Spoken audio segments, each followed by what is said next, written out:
열왕기상 13장. 여로보암이 제단 곁에 서서 막 분향을 하려고 하는데 바로 그때에 하나님의 사람이 주님의 말씀을 전하려고 유다로부터 베델로 왔다. 그리고 그는 그 제단 쪽을 보고서 주님께 받은 말씀을 외쳤다. 제단아, 제단아, 나 주가 말한다. 다윗의 가문에서 한 아들이 태어난다. 그 이름은 요시야다. 그가 너의 위에 분향하는 산당의 제사장들을 너의 위에서 죽여서 제물로 바칠 것이며 또 그가 너의 위에서 그 제사장들의 뼈를 태울 것이다.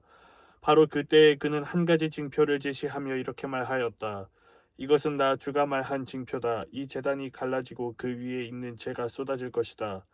여로보암 왕은 하나님의 사람이 베델에 있는 제단 쪽에 대고 외치는 말을 듣고 제단 위로 손을 내밀면서 저 자를 잡아라 하고 소리를 쳤다.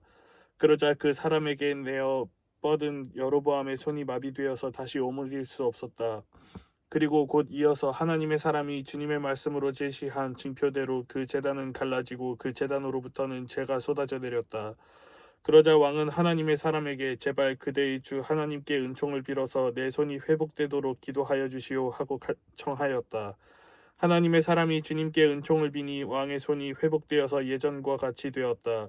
이에 왕은 하나님의 사람에게 말하였다. 나와 함께 집으로 가서 피곤을 풀도록 합시다. 그대에게 선물도 주고 싶소. 그러나 하나님의 사람은 왕에게 이렇게 말하였다. 비록 임금님께서 저에게 왕실 재산의 절반을 주신다고 하여도 나는 임금님과 함께 갈 수 없습니다. 이곳에서는 밥도 먹지 않겠으며 물도 마시지 않겠습니다. 주님께서 나에게 명하시기를 밥도 먹지 말고 물도 마시지 말고 온 길로 되돌아가지도 말라고 하셨습니다.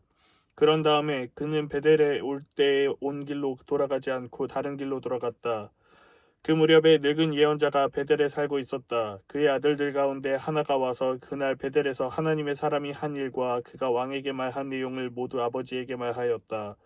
그러자 그들의 아버지가 그들에게 그가 어느 길로 돌아가느냐 하고 물었다. 그의 아들들은 유다로부터 온 하나님의 사람이 돌아간 길을 말하였다. 그 말을 듣고서 그들의 아버지는 곧 그의 아들들에게 말하였다. 내가 타고 갈 나귀의 안장을 얹어다오. 그들이 아버지가 타고 갈 나귀의 안장을 얹으니 그는 나귀를 타고서 하나님의 사람을 뒤쫓아갔다. 마침내 그는 상수리나무 아래에 앉아 있는 하나님의 사람을 보고 물었다. 그대가 유다로부터 온 하나님의 사람이요? 그러자 그가 대답하였다. 그렇습니다. 그는 하나님의 사람에게 말하였다. 함께 우리 집으로 가서 무엇을 좀 잡수시고 가시지요. 하나님의 사람은 대답하였다. 나는 노인 어른과 함께 돌아가서 노인 어른의 집에 들어갈 수 없습니다. 또 이곳에서는 누구와 함께 밥을 먹어도 안 되고 물을 마셔도 안 됩니다. 주님께서 나에게 명하시기를 여기에서는 밥도 먹지 말고 물도 마시지 말고 온 길로 되돌아가지도 말라고 하셨습니다. 그래서 그는 하나님의 사람에게 이렇게 말하였다. 나도 그대와 같은 예언자요. 주님께서 천사를 보내셔서 나에게 말씀하시기를 그대를 내 집으로 데리고 가서 밥도 대접하고 마실 물도 대접하라고 하셨소. 그런데 그것은 거짓말이었다. 이렇게 해서 하나님의 사람은 이 늙은 예언자와 함께 가서 그의 집에서 밥을 먹고 물도 마셨다. 그들이 이렇게 식탁에 함께 앉아 있는데 주님의 말씀이 하나님의 사람을 데려온 그 예언자에게 내렸다. 그는 유다에서 온 그 하나님의 사람에게 이렇게 외쳤다. 주님께서 말씀하십니다. 당신은 주님의 말씀을 어기고 당신의 주 하나님께서 당신에게 말씀하신 명령을 지키지 않았습니다. 당신은 주님께서 밥도 먹지 말고 물도 마시지 말라고 말씀하신 곳에서 밥도 먹고 물도 마셨습니다.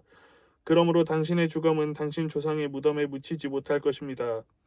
그 늙은 예언자는 하나님의 사람이 밥을 먹고 물을 마신 뒤에 나귀 등에 안장을 얹어 주었다. 이에 그 사람이 길을 떠났다. 그는 길을 가다가 사자를 만났는데 그 사자가 그를 물어 죽였다. 그리고 그 주검은 길가에 버려두었으며 나귀와 사자는 그 주검 옆에 서 있었다.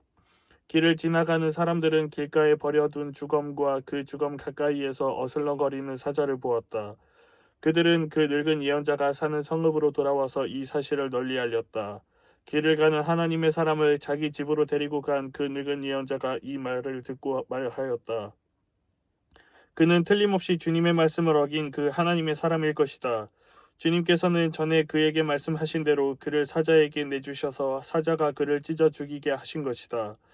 그리고 그는 또 자기의 아들들에게 나귀의 안장을 지으라고 하였다. 그들이 나귀의 안장을 지워 놓으니 그는 곧 가서 길가에 있는 그 주검을 찾아내었다. 나귀와 사자가 그 주검 가까이에 서 있었는데 사자는 그 주검을 먹지 않았을 뿐만 아니라 나귀도 물어 죽이지 않았다. 예언자는 하나님의 사람의 주검을 나귀 등에 싣고 자기의 성읍으로 옮겨와서 곡을 한 뒤에 묻어주었다. 그 주검을 자기의 무덤에 안장하고 나서 그 늙은 예언자는 아이고 내 형제여 하면서 통곡을 하였다. 장사를 마친 뒤에 그는 자기 아들들에게 말하였다. 내가 죽거든 너희는 나를 이 하나님의 사람이 묻힌 곳에 같이 묻어다오. 나의 뼈를 그의 뼈 옆에 두어라. 그가 주님의 말씀을 받아서 베델에 있는 제단과 사마리아 성읍 안에 있는 모든 산당을 두고 외친 그 말씀이 그대로 이루어질 것이다.